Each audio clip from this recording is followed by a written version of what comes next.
하나님 말씀 받겠습니다. 오늘 저와 여러분들에게 주시는 하나님의 말씀은 신약 성경 데살로니가후서 2장 13절부터 17절까지 말씀입니다. 데살로니가후서 2장 13절부터 17절까지 말씀 제가 봉독합니다.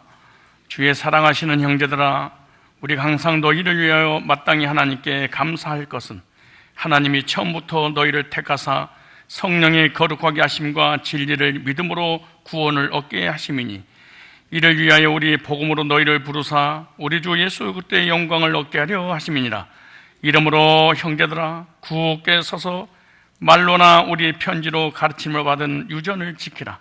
우리 주 예수 그리스도와 우리를 사랑하시고 영원한 이로와 좋은 소망을 은혜로 주신 하나님 우리 아버지께서 너희 마음을 이루하시고 모든 선한 일과 말에 굳게 하시기를 원하노라.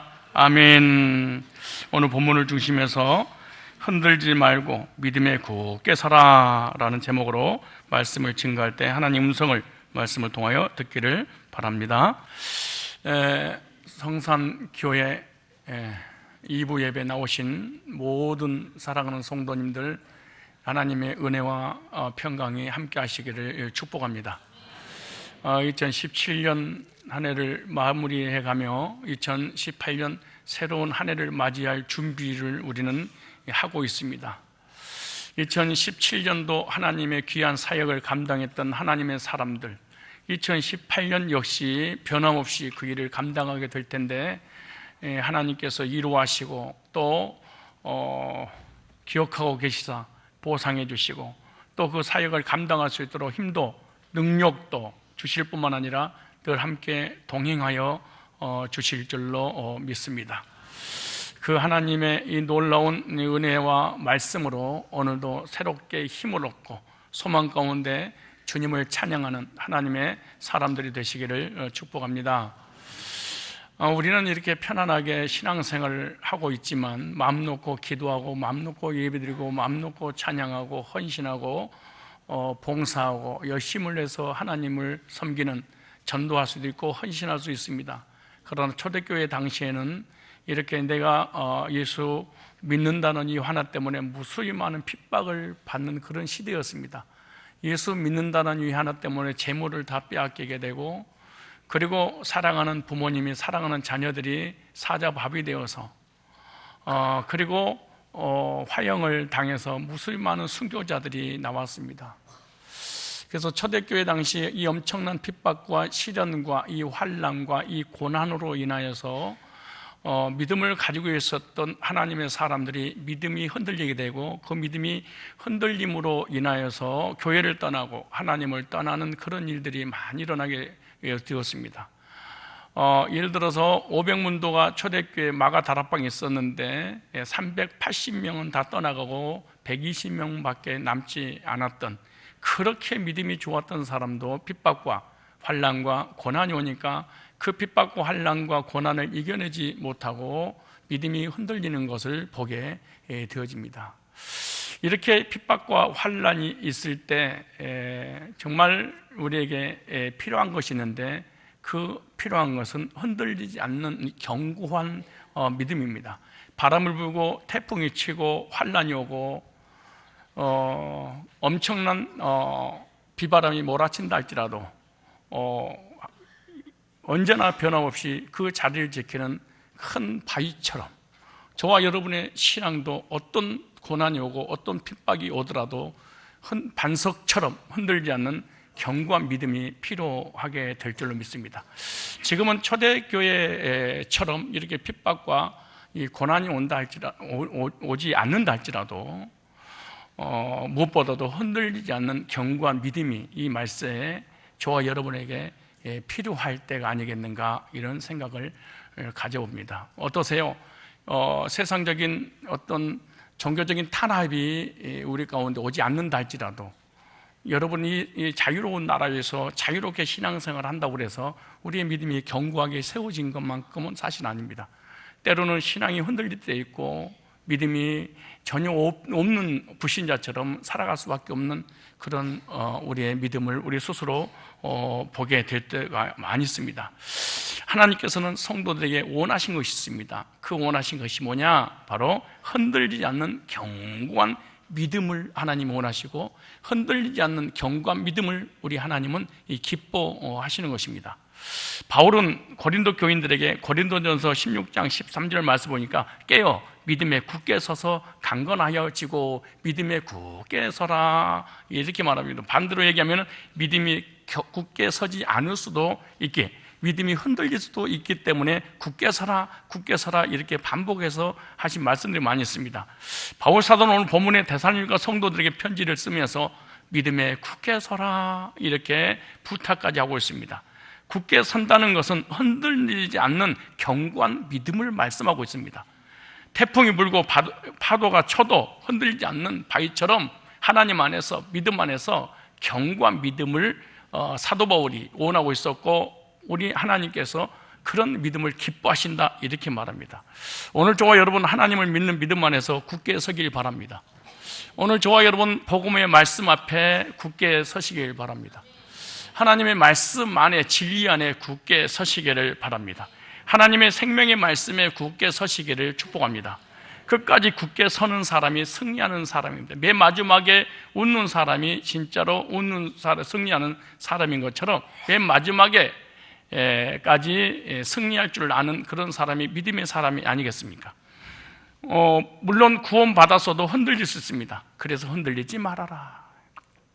많은 시련과 고통과 환난을 겪게 되면 흔들릴 수 있다는 거예요. 믿음이 흔들리면 매를 맞게 되고 하나님께서 주신 복을 받지 못하게 됩니다. 믿음이 흔들리게 되면 정체성이 흔들리고, 정체성이 흔들렸다는 신분 자체가 흔들리는 것이고, 신분이 흔들리겠다는 건 하나님 관계가 뭔지 모르기 때문에 하나님께서 주시는 복이라든가 하나님 앞에 담대히 구할 수도 없습니다. 그래서 믿음이 전부냐? 전부입니다. 믿음이 흔들리면 다 잘못돼 버립니다. 기초공사가 잘못되면 다 붕괴가 돼버린 것입니다. 저와 그래서 여러분들에게 절대로 흔들리지 마라 이렇게 말합니다. 그렇다면 첫째, 우리의 신앙이 언제 흔들리는가 좀 알 필요가 있습니다. 언제 흔들리냐? 첫째, 세상과 죄의 유혹에 빠졌을 때 신앙이 흔들릴 수밖에 없다 그렇게 말합니다. 이 세상과 죄의 유혹에 우리가 빠지게 되면 신앙이 흔들리고 믿음이 흔들리고 구원까지 흔들려 버릴 수 있다는 거예요. 그래서 히브리서 3장 13절 말씀에 보면 오직 오늘이나 일컫는 동안에 매일 피차 고문하여 너희 중에 누구든지 죄의 유혹으로 완고하여지지 않도록 하라. 무슨 말이냐? 세상과 죄의 유혹에 빠지면 사람이 강팍해집니다. 사람이 완악해집니다. 그리고 사람이 인본주의가 됩니다. 사람이 개인주의가 됩니다. 그래서 결국 하나님 말씀을 받아들이지 못하고 하나님 앞에 가까이 나아갈 수 없게 됩니다. 그러므로 세상 유혹에 빠지게 되면 엄청난 손해를 보게 되기 때문에, 그리고 세상 유혹에 빠지게 되면 신앙이 견고하게 세워질 수 없고 흔들릴 수밖에 없다는 것이죠. 두 번째입니다. 돈의 유혹에 빠졌을 때 신앙이 흔들리게 됩니다.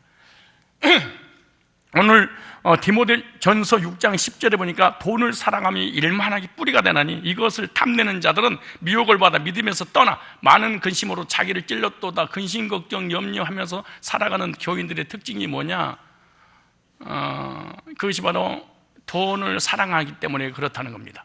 돈을 많고 적음을 얘기하는 것이 아니라 돈 버는 재미로 돈 없이는 못 사는, 돈 때문에 인생의 목표, 목적이 돼버리는 사람은 신앙이 흔들릴 수밖에 없다 이렇게 말하죠. 그래서 돈이 결국 믿음을 떠나고 하나님을 떠나고 신앙을 떠나게 되고, 그 신앙이 흔들림으로 말미암아 하나님 관계가 다 깨져버리게 되는 것이 바로 돈의 노예입니다. 돈 버는 재미로 사는 사람, 돈 때문에 시험 들고 돈 때문에 좋아하고 돈 때문에 기뻐하고 돈 때문에 슬퍼하고, 이 삶의 의미와 삶의 목적이 돈인 사람, 일만하게 뿌리, 일만 가지 죄를 짓게 하는 동기부여가 뭐냐? 돈이라는 거예요. 돈이 있으면 하나님을 섬길 필요 없습니다. 돈이 있으면 자기 하고 싶은 대로 살기 때문에 돈이 바로 신이 되고 돈이 하나님이 됩니다. 나는 돈도 사랑하고 하나님도 사랑합니다. 그럴 수 없습니다. 왜 그럴 수 없느냐? 예수님이 직접 말씀하셨지요. 재물과 하나님을 겸하여 섬기지 못할 것이며 그렇습니다. 하나님도 섬기고 돈도 섬기고 양다리 거칠 수 없을 것이다. 네 마음은 이미 돈과 하나님과 둘 중에 하나를 선택했기 때문에 그 길을 가고 있지 않겠는가 그렇게 말합니다. 그럼 내가 돈을 사랑하는지 어떻게 알 수 있냐? 돈과 재물을 어디다 쓰느냐에 따라서 나는 그걸 섬기는 대상이 되겠죠. 돈과 이 재물과 시간을 어디다가 내가 사용할 것이냐, 시간을 어디다 많이 할애할 것이냐, 그거는 그가 섬기는 믿음의 대상이기 때문에 그런 것입니다.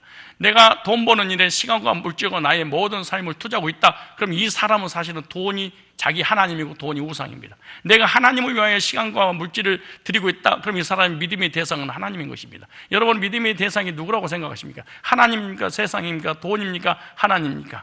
돈 때문에 괴로워하고, 돈 때문에 슬퍼하고, 돈 때문에 고통스럽고, 돈 때문에 하나님을 제대로 섬기지 못하고 있다면 그 사람의 하나님은 돈이지 하나님은 아니겠죠. 언제 신앙이 흔들리냐, 언제 믿음이 흔들리냐, 언제 구원의 확신이 흔들리냐, 그 이유는 뭐냐? 바로 돈을 사랑하며 일만하게 뿌리가 되나니, 이 돈을 버는 재미로 살려가다가 재물로 인해서 자기를 찔리고 자기를 괴롭히고 자기를 고통에 빠지게 만든다, 이렇게 말합니다. 세 번째, 어려운 시련을 겪었을 때 신앙이 흔들릴 수 있습니다. 누가복음 8장 13절에 이렇게 말씀합니다. 바위 위에 있다는 것은 말씀을 들을 때에 기쁨으로 받으나, 아주 중요한 말씀이죠. 뿌리가 없어 잠깐 견디다가 시련을 당할 때 하나님을 배반하는 자요, 이렇게 말합니다. 무슨 말이냐? 하나님의 말씀을 들었습니다. 들었더니 이론적으로, 야차르로, 이성적으로 막 깨달았습니다. 눈물을 흘렸습니다. 기뻐합니다. 감격합니다. 그리고 이 말씀이 자기를 사로잡힐 것 같은 그 흥분해서 행복하게 살게 됩니다. 그런데 이 말씀을 받고 기뻐서 손뼉을 치며 찬양을 하고 하나님께 영광을 올려드리는데, 이 나의 삶 가운데 어떤 시련과 어떤 고난과 어떤 어려움이 오자마자 그 말씀을 버린 자라, 그러니까 가슴은 뜨거운데 말씀을 믿지 못하겠다, 그 말이거든요. 이게 뿌리가 없는 믿음은 말씀 받을 때 눈물을 흘리고 기뻐하고 감격하고 흥분하고 결단하고 서운하지만, 이 말씀을 받고 돌아서는데 말씀을 인하여서 고난이 오면 견디지는 못하고 한순간에 그냥 수백 년 된 건물 무너지듯이 그냥 무너져버리고 마는 것이죠. 그래서 감정적 신앙, 느낌의 신앙은 견고한 믿음이 아니기 때문에 말씀을 갖고 하나님 앞에 예배드리겠습니다, 하나님을 섬기겠습니다, 나는 하나님을 향하여 일꾼이 되겠습니다, 하나님 앞에 작정하겠습니다, 하나님께 헌신하겠습니다, 하나님 뜻대로 살겠습니다, 눈물을 흘리고 콧물을 흘리고 엎어지고 넘어지고 뒤집어지고 난리를 치는데 말씀으로 인하여서 고난이 오면 곧 넘어지는 자요, 직분이 버려버리고 예배도 버려버리고 헌신도 버려버리고 그냥 하루아침 딱 떠져 나가버리는 것입니다. 왜냐? 이 뿌리가 없는, 기초가 없는 건물이기 때문에. 기초가 부실하게 되면 어떤 금으로 만든 건물이랄지도 다 쉽게 무너지고 붕괴되고 마는 것입니다. 좋은 일 있으면 금방 좋아지다가 좀 어려운 일 있으면 곧 죽을 것 같은 사람들, 하늘이 꺼지도록 숨을 쉬고 땅이 무너지도록 큰 숨을 쉬는 사람들, 신앙적인 삶을 살지 못하고 쉽게 흔들리는 사람들이 너무너무 많습니다. 고난이 오면 말씀을 버려버리는, 고난이 오면 자기의 믿음을 버려버리는, 고난이 오면 헌신자처럼 버려버리는 일이 벌어지는 것이, 이건 믿음이 아닙니다. 감정적 느낌, 이론적 믿음이겠죠. 네 번째, 거짓교리 미혹에 당했을 때 신앙이 흔들리게 됩니다. 가장 중요한 게 이 세상 물질과 거짓교리겠죠. 히브리서 13장 9절 말씀 보니까 여러 가지 다른 교훈에 끌리지 말라, 마음의 은혜로서 굳게 하며 아름답고, 여러 가지 다른 교훈에 끌려서 믿음이 흔들려서 신앙을 포기할 수가 있죠. 이건 무슨 말이죠? 이단의 거짓교리를 들으면 사람이 흔들리기 시작하는 것입니다. 이단의 거짓교리를 들으면 딱 맞는 것 같습니다. 그래서 사람이 흔들리기 시작하겠죠. 그래서 구원까지 흔들려버리고 자기 신분 정체성까지 버려버리게 되는 것이 바로 거짓교리에 미혹돼서 그렇습니다. 그래서 교리적으로 견고하게 서지 못하면 거짓교리에 넘어가게 될 수밖에 없어요. 그래서 성경 공부나, 외부에 사는 성경 공부나, 기도원 집회라든가 인터넷 들어가서 막 이쪽 저쪽 뒤지다가 이단에 넘어간 사람이 얼마나 많이 있습니까? 이단의 거짓교리를 들었을 때 흔들리기 아주 쉽습니다. 율법주의, 행위주의, 신율법주의, 그러니까 구원받지 못한 거짓교리를 딱 듣게 되면 사람이 미혹당하게 될 수밖에 없어요. 이 데살로니가서는 본문이 이렇게 말합니다. 한번 읽어볼까요? 언제 넘어가는가? 누가 넘어가는가? 왜 넘어가는가? 데살로니가서는 본문이죠. 2장 9절에 보니까 이런 말씀이 있어요. 악한 자 이맘은 사단의 역사를 따라, 사단의 역사를 하면 모든 한국의 신사도라든가 인터컵이라든가 알파라든가 이게 거짓 기적들입니다. 사실은 하나님 주신 것이 아닌데 하나님 성령을 통해서 하나님 주셨다고 하기 때문에 사람이 막 미혹당해서 이단으로 넘어가게 되는 거죠. 여기 나오잖아요. 악한 자의 마음은 사단의 역사를 따라 모든 능력과 표적과 거짓 기적과 불의 모든 속임으로 멸망하는 자들에게 말이니 누구에게 말이니? 이는 저희가 진리의 사랑을 받자, 복음을 싫어해, 은혜를 싫어해, 말씀을 싫어해, 이 구속의 은총을 싫어해, 받지 않으면 구원을 얻지 못하면, 그러니까 구원받지 못한 사람이 율법주의에, 신비주의에, 성화주의에 빠질 수밖에 없다는 게, 왜? 들으면 넘어가게 돼 있어요. 예, 그래서 보세요. 근데 이러므로 하나님이 유혹을 저희 가운데 역사하사 거짓 것을 믿게 하시, 거짓꼬리가 믿어져 버리는 거예요. 그래서 진리를 믿지 않고 불의를 좋아하는 자로 심판을 받게 하려매라. 이 심판. 결국 거짓교리에 빠진 이단들은 심판을 받게 될 수밖에 없고 멸망을 당할 수밖에 없는 거죠. 그래서 유혹과 미혹에 빠지면 신앙이, 유혹은 세상, 미혹은 거짓교리에 빠지는 것이 미혹이죠. 그래서 유혹이 크냐 미혹이 크냐 따졌을 때 유혹보다 미혹이 1000만배 더 크겠죠. 미혹 같은 경우에는 지옥을 보내는 거, 유혹은 세상에서 세상 사람처럼 살아가게 하는 것이 유혹이겠지요. 유혹과 미혹에 빠지게 되면 사람은 반드시 신앙이, 정체성이 혼돈이 오고 흔들리게 되고 결국 하나님 앞에 돌아올 수 없는 그런 위기에 겪게 되게 돼 있는 거죠. 그렇다면 어떻게 하면 믿음이 흔들리지 않을 수 있을까요? 흔들리지 않는 방법이겠죠.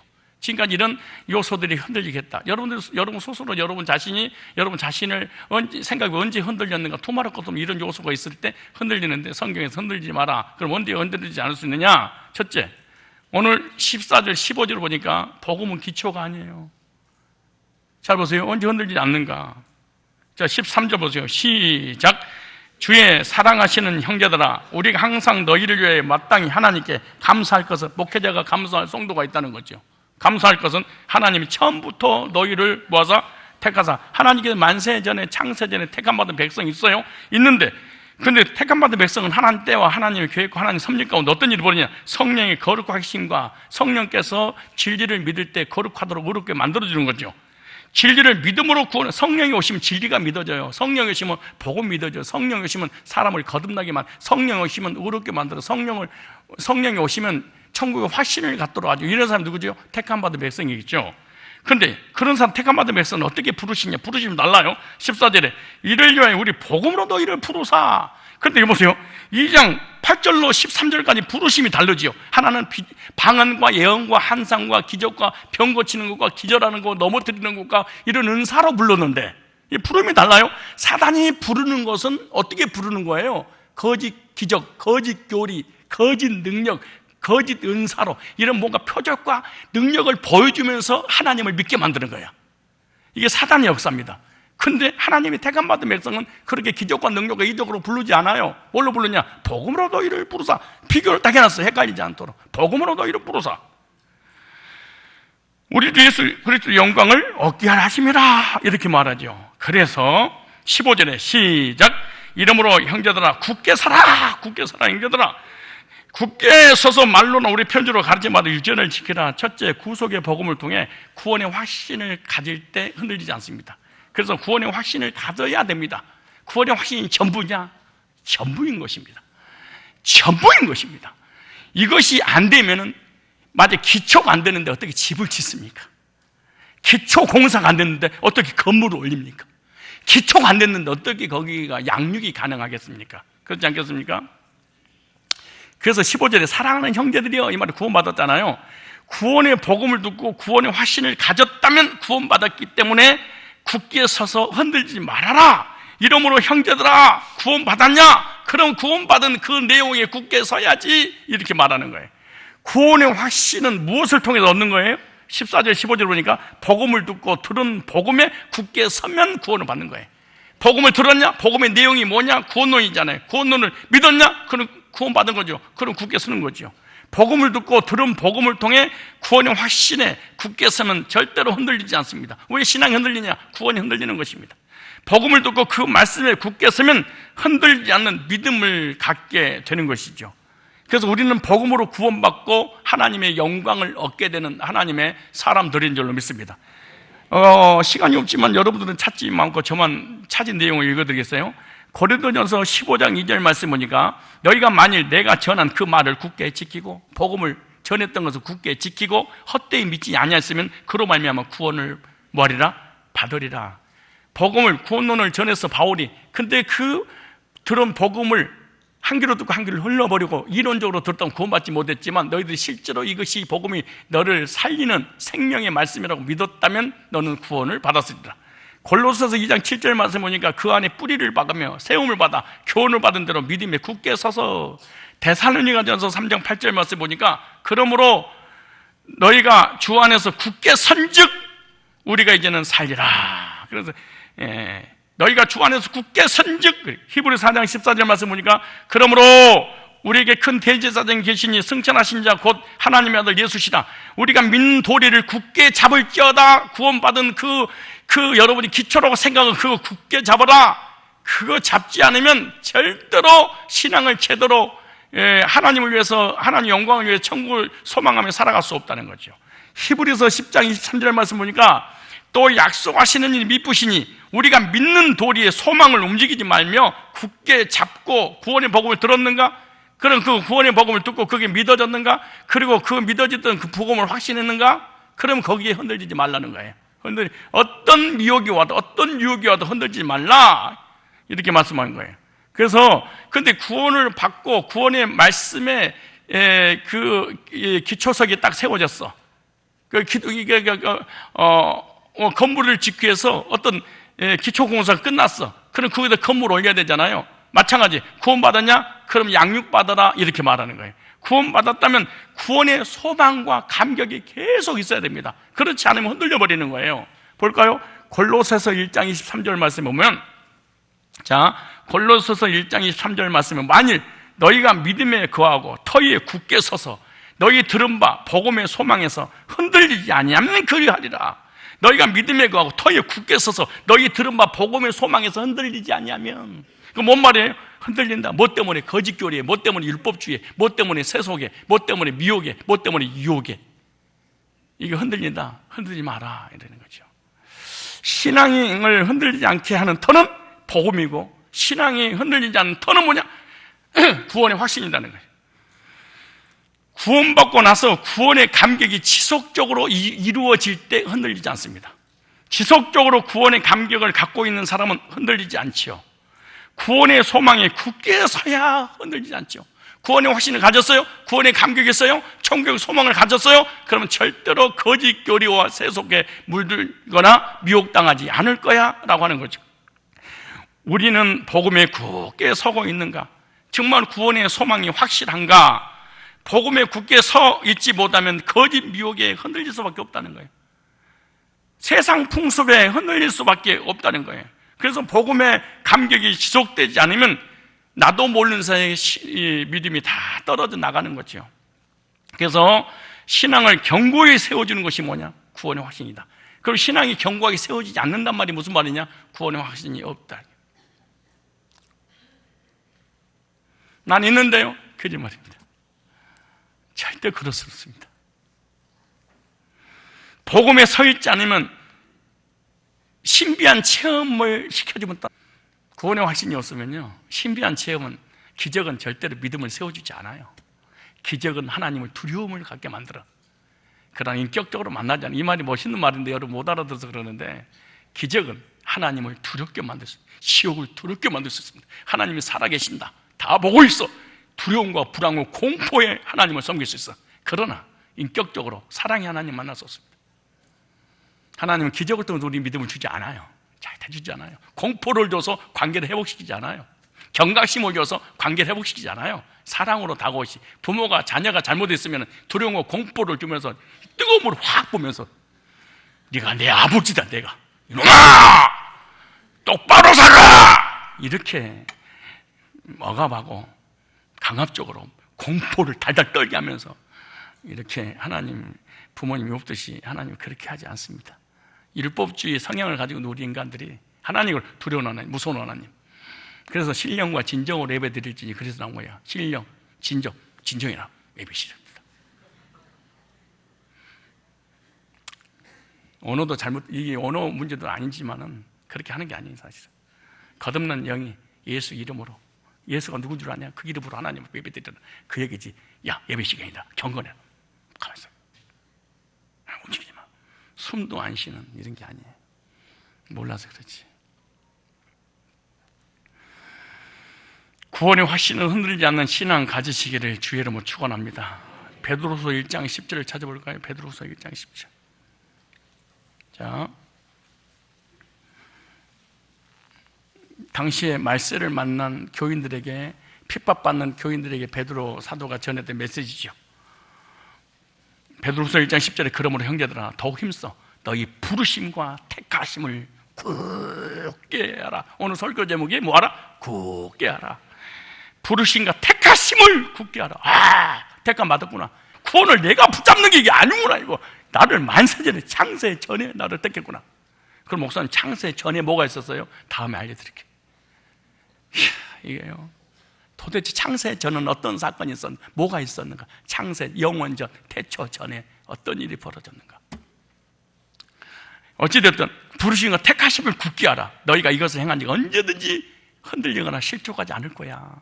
거짓교회에 넘어가고 핍박에 넘어가고 이단에 넘어가고 세속에 물들지 않을 거야. 네가 택함 받았다고 믿어, 네가 택함 받은 하나님 백성이라고 진짜로 믿어진다면 구원의 확신이 있을 때 흔들리지 않습니다. 구원의 확신이 있을 때 믿음이 견고합니다. 구원의 확신이 있을 때 믿음에 굳게 서는 것입니다.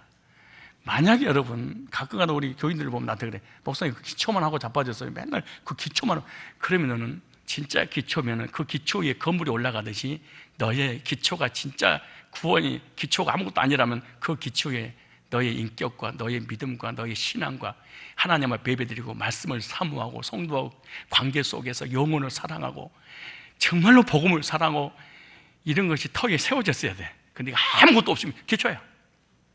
기초야. 얼마나 모순이냐. 본인 스스로 인정을 해야지. 그렇지 않겠어요? 진짜 기초가, 구원이 진짜 네가 기초가 됐다면, 그렇지 않겠어요? 진짜 이게 기초가 됐다면 여러분 믿으면 어떻게 될까요? 그 기초 위에 얼마나 아름다운 건물들이 세워지겠어.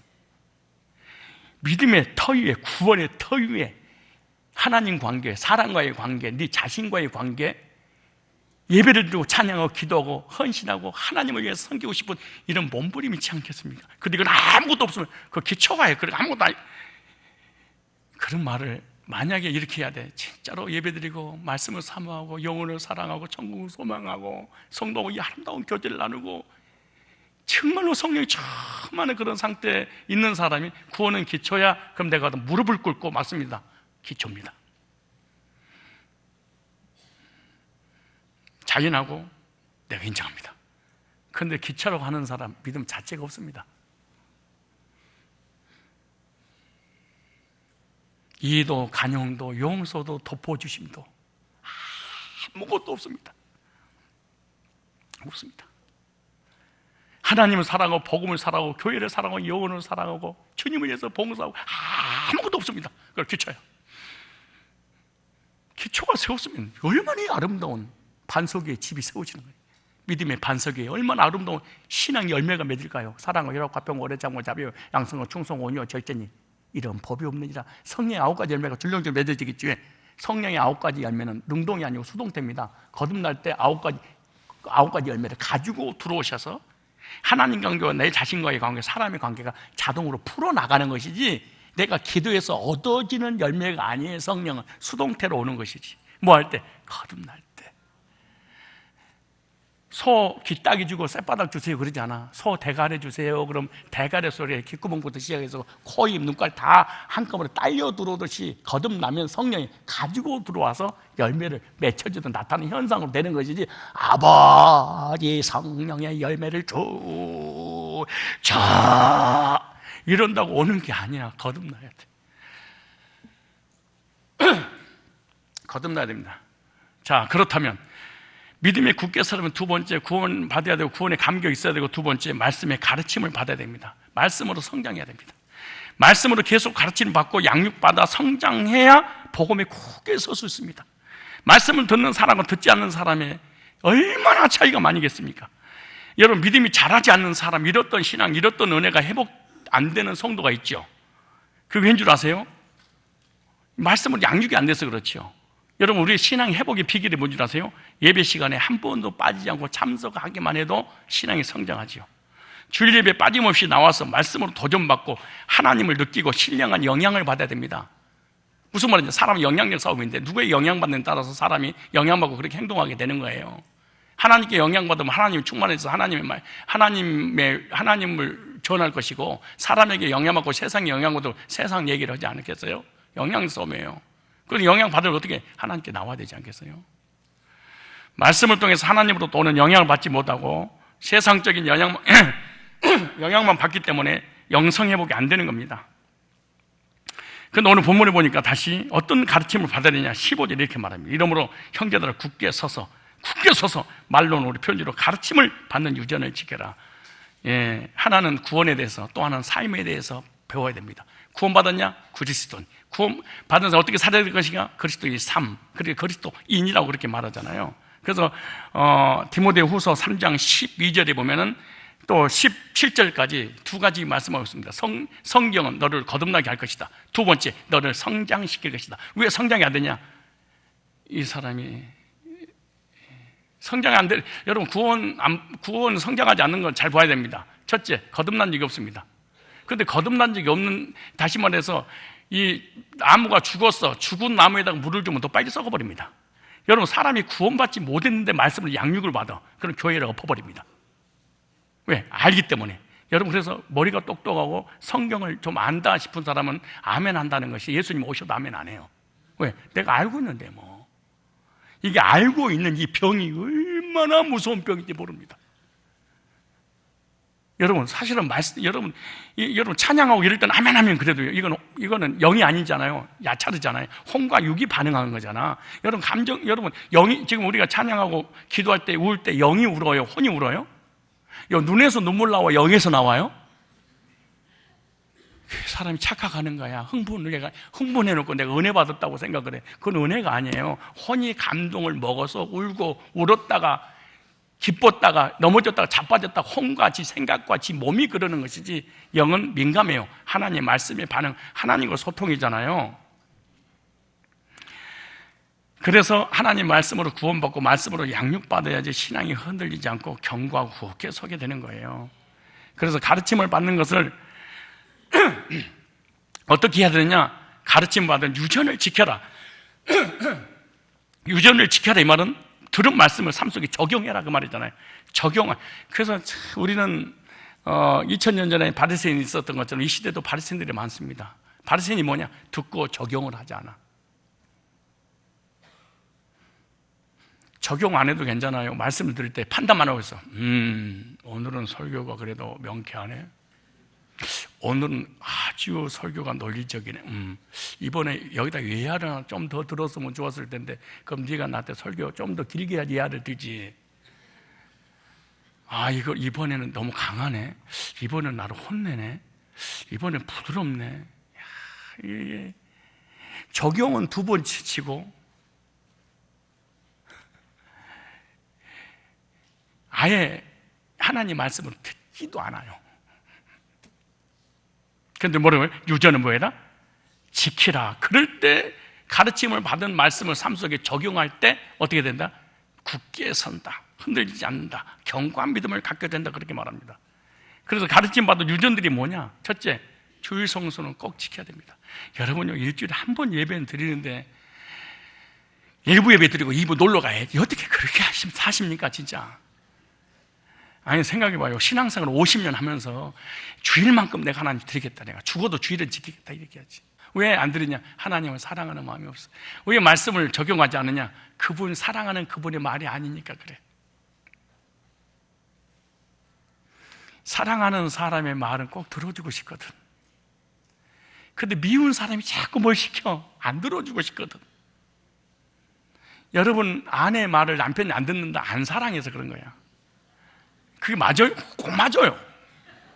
진짜 아내를 사랑한다. 그럼 무조건 들어줍니다. 틀렸냐 맞냐 가도 들어줍니다. 남편은 사랑하냐? 남편 말 듣습니다. 근데 왜 안 듣냐? 비워! 싫어! 그럼 말하면 그래! 아이고, 시끄러. 왜 하나님이 말씀하시면 적용 안 하냐? 그분이 싫어. 그분은 사랑하지 않아. 미워. 그래, 미워도 교회 다닐 수 있어요? 아이고, 그럼 바리새인은 더 열심히 다니잖아. 사람이 착각하는 거야. 정교인인데 실제로 자기가 영적인 사람이라고 착각을 해서 그러는데, 하나님 사랑하는 분이 얘기하는데 안 들어줄 수 있겠습니까? 생각해봐요. 그 다음 두 번째, 헌금생활, 이거 유전을 지켜야 됩니다. 헌금생활 다른 거 안 하더라도 두 가지만 하세요. 11조하고 감사헌금을 해야 되지 않겠어요? 이게 하나님의 기본인데, 하나님 백성의 기본이잖아요. 이 땅에 살면 세금 내야 되잖아요. 세 번째, 말씀생활. 내가 일주일에 말씀을 몇 번 먹어야 될까? 말씀생활. 네 번째, 전도생활 해야 되죠. 기본이잖아요, 이거는. 그리고 개인적으로 기도생활. 그래서 말씀이 충만하게 해서 흔들리지 않는 신앙 되기를 축복합니다. 굳게 서는 삶을 위해서 어떤 일을 해야 되느냐? 세 번째, 선한 일을 해야 됩니다. 하나는 구원받아야 되고요, 하나는 말씀으로 양육받아야 되고, 또 하나는 선한 일을 헌신해야 됩니다. 봉사해야 돼. 교회에 수십 년 동안 다니면서 어디 한 군데는 봉사하는 데가 있어야지. 어떻게 30년을 그냥 교회를 다닙니까? 한번 인사 한번 합시다. 어떻게 30년 동안 어떻게 교회만 다니고 봉사 한 번 안 하고 다니십니까? 시작. 그게 사실은 믿음입니까? 말 같은 소리를 해야지. 이게 개떡 같은 믿음인데 찰떡같이 좀 받아줬으면 좋겠는데요. 오늘 17절의 본문에 그렇게 말합니다. 너희 마음을 이루하시고 모든 선한 일과 말에 굳건하게 하시기를 원하나. 선한 일. 선한 일이 뭘까요? 착한 일이 아니에요. 구제가 아니에요. 선한 일은 복음 전하는 일, 선한 일, 교회에서 하나님을 섬기는 일이 선한 일이다, 이렇게 말해.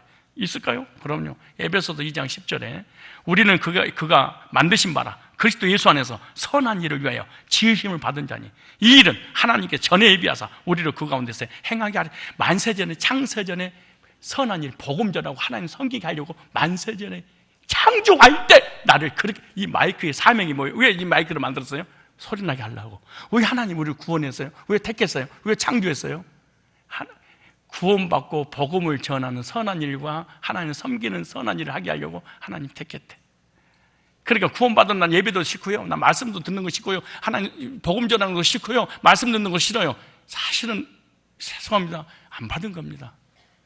안 받은 거죠. 여기 나오잖아요. 창세전에 선한 일을 하게 하려고 나를 택했대. 하나님 목적이. 근데 아무것도, 그리고 하나님이 창조 안 한 거지. 극단적으로 그냥 여러분이 힘들어할지 모르겠지만, 죄송하지만 사실이니까 어떻게 내가 하겠어요? 디도서 2장 14절, 이쪽 뒤져보세요. 그 말이 맞나 틀리나. 2장 14절 보세요. 그가 우리를 대신하여 자신을 주심은 모든 불법에서 우리를 구속하시고. 잘 보세요. 디도서 2장 14절 뒤져서라도 읽어보세요. 얼마나 기가 막힌 말씀인가. 그가 우리를 대신하여, 예수님이 나를 대신하여 원죄와 자범죄를, 이 불법을 범한 지옥과 이 죄를 대신하여 자신을 십자가에 못 박혀 죽게 만든 것은 그 모든 죄와 저주와 불법에서 우리를 구속하시고 대가를 대신 지불하시고 우리를 깨끗게 하사 의인 만들고, 그분이 나하고 관계없이 만들고 선한 일에 열심하는 친백성이 되게 하십니다. 선한 일, 복음 전하는 일, 이거 전하려고 하나님 친백성 삼았대. 이론으로 그런 얘기 하지 마세요. 다른 교회 다니면 얼마든지 종교생활 행복하게 할 수 있습니다. 잔다고 목사가 깨우겠어요? 예배 안 나간다고 깨우겠어요? 아니 누가 이렇게, 여러분 진짜 이렇게 하나님의 사랑이 이렇게 누가 전하겠어요? 온 거 가지고 읽어주면 되지 그냥. 그렇지 않겠어요? 그리고 돈만 받으면 되고, 목사는 안 그러겠어요? 그러나 성경에서는 그렇게 하지 않습니다. 선한 일에 열심하는 친백성이 되게 하려고 만세전을 택해놨다가 예수 피로 의인 만들고 구원받게 한 거야. 디도서 3장 8절 볼까요? 디도서 3장 8절. 그가 우리를 대신하여 자신을 주시면 모든 불법으로 속량하시고 우리를 깨끗게 선한 일을 열심히 하사 자기 백성이 되게 하십니다. 이 말이 미쁘도다. 보세요. 온컨대 이는 너는 이 여러 것에 대해 굳세게 말하라. 이 진짜로 이렇게 택함받아서 구원받은 사람은 어느 표현하게 돼 있거든. 말하라. 보세요. 이는 하나님을 믿는 자들로 하여금 조심하여 이 선한 일을 힘쓰게 하려니라. 이것이 아름다우며 사람들에게 유익이 아니라. 복음 전하는 일에 쓰임받는 것이 아름답고 유익이라는 거죠. 이게 선한 일입니다. 선한 일에 헌신할 때 믿음을 굳게 설 수 있습니다. 하나님의 사역에 헌신하여 일할 때 믿음이 흔들리지 않고 견고해지고 믿음이 성장하게 되는 거예요. 주님의 사역에 헌신하는 일에 보람과 감격을 누리면서 일할 때 견고하게 되고 굳게 서게 되고 흔들리지 않는 것입니다. 신앙이 왜 흔들리냐? 헌신하는 장소가 없습니다. 헌신하는 곳이 없습니다. 그래서 흔들려 버리는 것입니다. 목사님, 나는 헌신 안 해도 흔들리지 않는데요. 절대 여러분 자신을 속이지 못합니다. 그리고 목회자 못 속입니다, 여러분. 그 성경을 어떻게 속이고 하나님 속이겠어요? 못 속이는 거예요. 봉사하지 않는 사람의 신앙이 성장하기가 어렵습니다. 교회 안에서 무슨 일이든지 뭘 하나로 뭘 하고 있어야 돼. 뭘 하나 축복의 끈을, 믿음의 끈을 흔들리지 않는 경각, 뭐 끈 하나 딱 잡고 있어야 됩니다. 하나님 백성으로 세운 이유가 뭐예요? 하나님 나라를 위해서 열심히 선한 일을 하기 위해서 하나님이 세우셨다, 이렇게 말합니다. 성도가요, 언제 행복한 줄 아세요? 자기가 하는 일이 가치 있다고 생각하면 행복합니다. 왜 나는 이렇게 불행하지? 내 인생이 왜 근심걱정 염려지? 나는 왜 불행하다고 생각하지? 왜일까요? 구원받았는데 그것이 가치 있는 일을 하지 않는다고 생각해서 그래요. 무가치한 일에 시간과 물질을 투자하면 사람이 허비됐다고 생각해. 손해봤다고 생각하는 거야. 그래서 고통스러워. 그러니까 큰일이든 작은 일이든 많고 적음을 떠나서 내가 가치 있는 일을 한다 그러면 스스로 만족을 하는 거야. 그런데 진짜 만족이 현재인 줄 아시면 전능하신 창조주 일을 내가 하고 있다니, 이게 이렇게 가치 있을 수 없구나. 그때 사람이 행복을 느껴. 그래서 평안하고 기쁨 안식 가운데 사는 거예요. 명예가 없던, 물질이 없든 건강이 없든 간에 행복한 이유가 뭔지 알아서 내가 하는 일이 참 가치 있는 일에 누구 일이니까? 하나님의 일이니까. 이것 때문에 택했다, 이렇게 말하지 않겠습니까? 나는 주의 일에 헌신하고 있는가? 나는 어떤 일이든지 주의 일에 헌신되는 그런 삶을 살아야지. 여러분, 하나님과 자신과 사람 앞에 미안하지 않아요? 어떻게 50년 동안 그냥 교회만 다녀?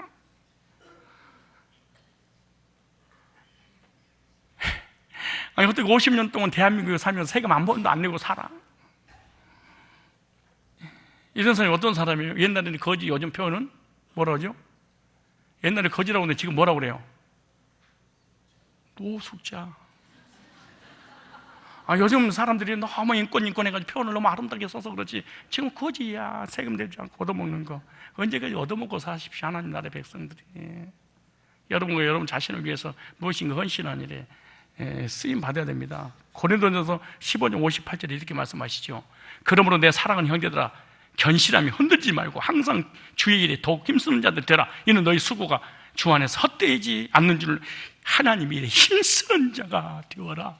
이것이 나를 견고하게 흔들리지 않고 굳게 서도록 해준다는 거예요. 하나님이 일을 할 때 하나님 붙잡아주고 함께 하시기 인도하신다는 얘기 아니에요? 데살로니가서 3장 7절에 보면 이런 말씀, 형제 여러분, 그래서 우리는 이 모든 고난과 어려움을 겪으면서 여러분의 믿음으로 큰 위로를 받았습니다. 나는 오늘 아침에 이 말씀 묵상하다가 너무 은혜가 됐는데, 여러분이 주님 안에 굳게 서 있으므로, 이게 보세요, 성산교회 성도들이 주님 안에 믿음 안에 굳게 서 있으므로 이제는 우리가 살 것 같다. 살았다. 우리 목회자가 성도를 보면 불안한 줄 아세요? 믿음 안에 구원 안에 서 있지 않으니까 언제 떠날지 모르니까 늘 불안해서. 우리 목사님 그렇게 강하고 늘 긴장이 있어요. 그 이유가 뭔지 알아서 여러분이 믿음이 서 있지 않고 구원을 안 받고 성장하지 못하니까 언제 갈지 모르니까 늘 불안해. 여러분 묵상하면 이런 생각할 때, 어머 나 같은데? 그럼 여러분 맞아요. 여러분이 주님 안에 굳게 서 있으면 이제 우리가 살 것 같습니다. 우리가 여러분 때문에 우리 하나님 앞에서 많은 사람이니까 하는 예를 든 거야. 우리 하장님이 여기 계시잖아요. 내가 장로님 때문에 살 것 같습니다. 왜? 내 곁에 영혼이 있을 것 같은 생각이 드니까. 큰 아이들. 왜? 여러분들 보면 내가 살 것 같지 않느냐? 시험들 뭐 언제 떠날지 모르니까. 사도 바울이 그럴 거야. 구원받았구나. 굳게 서 있구나. 그 다음 보세요. 우리가 여러분 때문에 우리 하나님 앞에서 갖게 될 기쁨에 대하여 그 보답으로 하나님께서 어떻게 감사해 줄지 모르겠으면 우리는 여러분을 다시 만나 여러분의 믿음과 부정을 채울 수 있게 해달라고 밤낮. 그러면서 13절에 또 여러분의 마음을 굳세게 하셔서 우리 주 예수님이 모든 성도와 함께 다시 오실 때 하나님 우리 아버지 앞에서 거룩하고 흠이 없게 하시기를 기도합니다. 목회자가 성도를 볼 때 이거 굳게 섰구나, 이거 말씀 앞에 섰구나, 이 복음 앞에 섰구나, 이사 가면 또 떠나가고 시험 들면 떠나가고 무슨 누가 내 자리 직분 차지하면 뒤에 떠나. 그러니까 늘 목회자가 성도를 볼 때 긴장이 있어. 언제 갈지 모르는 성도 신앙. 어떠세요? 목사님이 여러분들을 생각할 때 긴장하고 불안할 것 같아요? 어떤 것 같아요? 아니면 나를 볼 때마다 우리 목사님 나 때문에 살았어, 얼마나 힘이 날까, 얼마나 위로가 될까, 얼마나 격려가 될까, 얼마나 감사가 나올까, 나만 보면은 내 믿음 보고. 어떠세요? 저 집사 언제 떠날지 모르는데.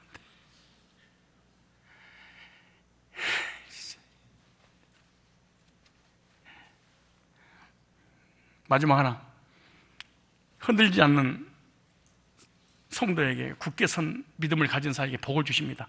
그게 뭐냐? 구원의 확신, 감격 속에 사는 복. 두 번째, 이단과 세상에 빠지지 않는 복. 세 번째, 징계를 면케 되는 복. 네 번째, 이사야 26장 3절을 보니까 심리가 견고한 자를 평강으로 인도하지 저가 주님을 의리함이라. 평강이 넘치는 사람이 어떤 사람이냐? 하나님을 의지하고 의리하는 사람.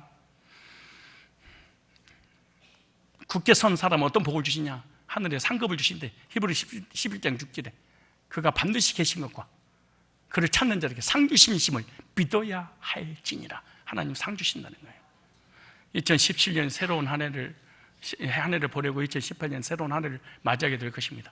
새로운 한 해를 맞이하면서 하나님 진짜 흔들지 않고 굳게 선 견고한 믿음을 갖는 그런 해가 되고 싶은데요, 구원의 확신과 감격과 천국의 소망 중에 일거리를 주십시오. 하나님, 나는 세상의 백수도 싫은데 하나님 나라에 나는 완전히 백수입니다. 이게 나를 누가 써주는 이도 없고 갈 곳도 없습니다. 하나님, 내가 하나님 백성 맞나요? 백수인 것을 너무나 괴로워하고 고통스러우면서 하나님 축복의 끈, 믿음의 끈, 굳게 섰으니 끈 붙잡고 천국 가는 그날까지 보람된 인생, 보람된 신앙, 행복하게 하나님 섬기고 싶습니다. 이런 결단의 시간 되시기를 축복합니다.